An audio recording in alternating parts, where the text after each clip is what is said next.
1,000 కోట్లు భూమికి పెట్టి ఎవరైనా ఎక్కడైనా ఒక బిజినెస్ ని స్టార్ట్ చేయటం మీరు చూసారా? ఇది ఫీజిబుల్లేనా? దాన్ని ఎలా చేస్తున్నారు? ఇంకొకటండి, కాపులొప్పాడలో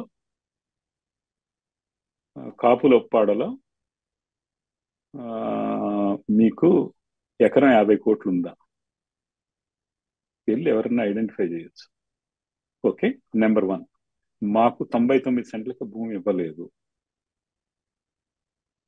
మాకు గవర్నమెంట్ రేట్ ప్రకారం ఓపెన్ గా చెప్పాలంటే మేము 50 లక్షలకు రిక్వెస్ట్ చేశాం ఎకరాన్ని. 50 లక్షలకు ఇస్తామని చెప్పారు.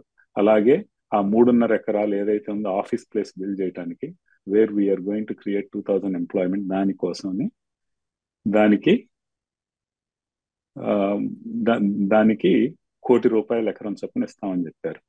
అక్కడ మరి టీసీఎస్ కి 99 సెంట్స్కి ఇచ్చారు. మరి అక్కడ కన్ఫ్యూజన్ ఏంటో తెలియదు. అదొకటి బ్యాడ్, రైట్ పాయింట్ కాదు. నెంబర్ 1. నెంబర్ 2, డేటా సెంటర్ కి 60 horizontal hyper scale data centres కి ఇంకా 50 ఎకరాలు కూడా తక్కువే. 150, మీరు ఎక్కడ చూస్తే 150 నుంచి 200 ఎకరాలు, 100 ఎకరాలు కూడా ఇచ్చేస్తా ఉంటారు.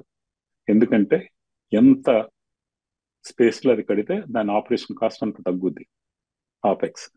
అందుకని మేము మోర్ రిక్వెస్ట్ చేసినా మాకు తగ్గించి ఇచ్చారు. ఇవన్నీ తెలియకుండా, ఎటువంటి ఫ్యాక్ట్స్ చెక్స్ చేసుకోకుండా ఇలాగా దుష్ప్రచారం చేయటం ఈ స్టేట్ కి మంచిది కాదు. ఈ స్టేట్ కి వచ్చే ప్రతి కంపెనీని వెనక్కి పంపించే ఉద్దేశంతో చేసినట్టుంది తప్పించి ఏది పాజిటివ్ గా చేసినట్టు అనిపించటం లేదు.